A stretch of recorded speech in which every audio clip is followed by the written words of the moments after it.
The Drake Corsair, one of the most anticipated ships in recent history, has finally arrived, and I had the opportunity to fly it, live in it, and put it through its paces.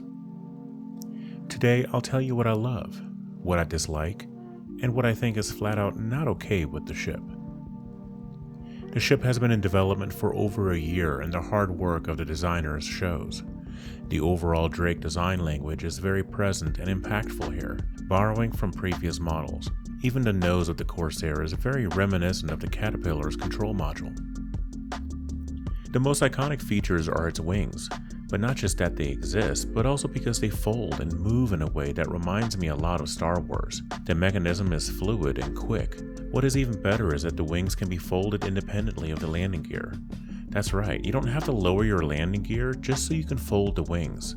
Just remember to fold them up while you're landing so they don't break off.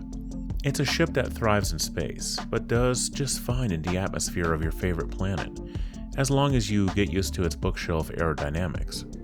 Being an asymmetrical ship means that it's a bit sluggish at best, especially while turning.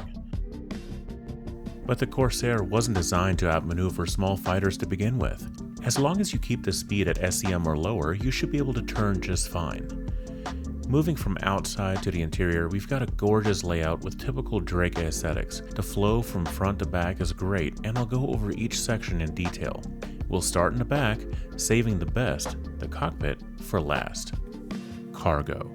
The cargo area is quite spacious, which is evident by the thick posterior of the Corsair. There is a lot of room for activities, whether you're running cargo, hauling vehicles, or a bit of everything. If you're running cargo, you can hold a cool 72 SCU of it, which is a decent amount.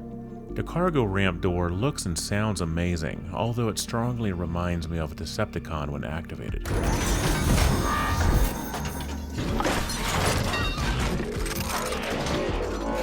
There is a control screen at the entrance to the rest of the ship, but as of now, it doesn't do anything. It is my guess that once we have better power and resource management, it will do something. I would like to be able to control the ramp from this panel at least. Engineering. The engineering section is very thoughtfully laid out for a ship this size. Everything is easily accessible and there is plenty of room to move around. Once physicalized components are in, this will be a very important design choice. Speaking of physicalized components, you'll notice there are empty fire extinguishers located in different parts of the ship.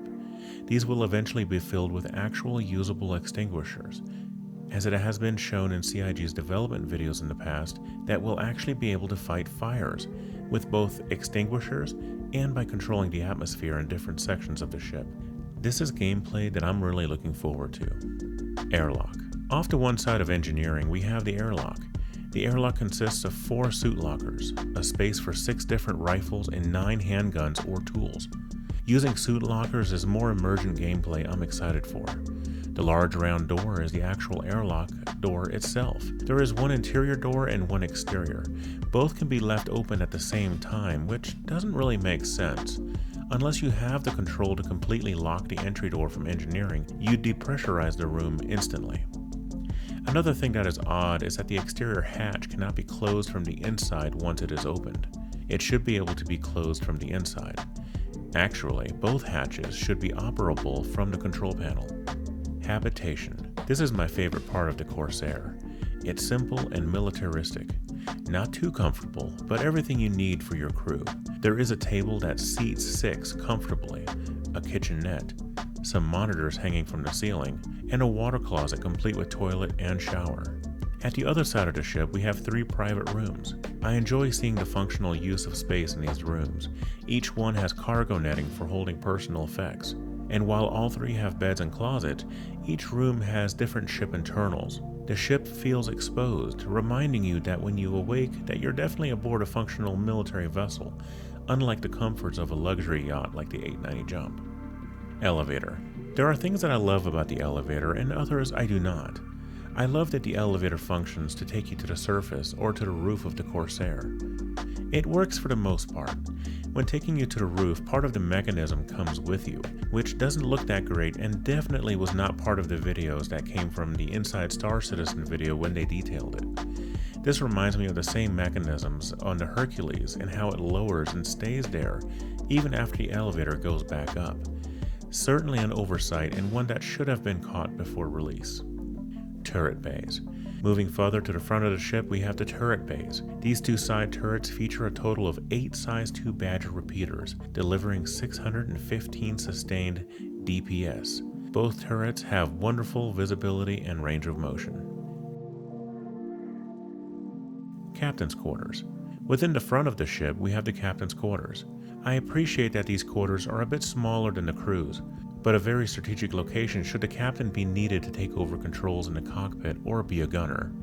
By the way, I realized why I like the cargo netting so much, and it's mainly because it reminds me so much of The Expanse. A few different ships featured cargo netting, and honestly, it just makes sense to keep things tied down without flying about should you encounter heavy maneuvers.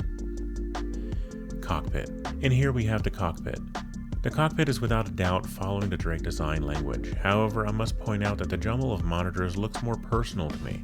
This has the look of someone who may have assembled these monitors in a hurry, having gone to ship scrapyards to find compatible components and pieced it together for a functional cockpit. Despite the struts, there is plenty of visibility looking straight ahead and to the sides. Visibility is also very decent for the co-pilot seat. It had been said by CIG in the past that the co-pilot will be able to have full control of the ship from here, but for now the most you can do is control the remote turret, which sits towards the back of the ship, and you can also manage the power triangle. Combat. The Corsair can handle itself quite well when it comes to defense or even offense. While the pilot can control a combined 2,559 DPS from 6 gimbaled repeaters if they happen to have a few friends along to command the remote turret and side main turrets, the overall firepower increases to a whopping 4,066 DPS. And that's with all stock weapons. You do have the option of swapping out to non-gimbaled repeaters, which would increase your DPS by another 1,556. If you decide on ballistic cannons, that total DPS climbs to a staggering 11,679 just for the pilot alone. While that is a lot of firepower, remember that the Corsair isn't very agile and could definitely run into a lot of trouble with light fighters who know what they're doing, especially if you're flying solo. Conclusion. In conclusion, I do enjoy the Drake Corsair. It follows in the footsteps of past Drake designs and is an all-around great multi-crew ship. While there are some things I'd like to see fixed, I'm glad to have this addition to my fleet and look forward to the many other ships that CIG is working on. What do you think about the Drake Corsair? Leave a comment down below and tell me your thoughts. While you're at it, please hit the like and subscribe button if you enjoy this type of content. I do wish you all a wonderful rest of the day. Enjoy the verse, citizens.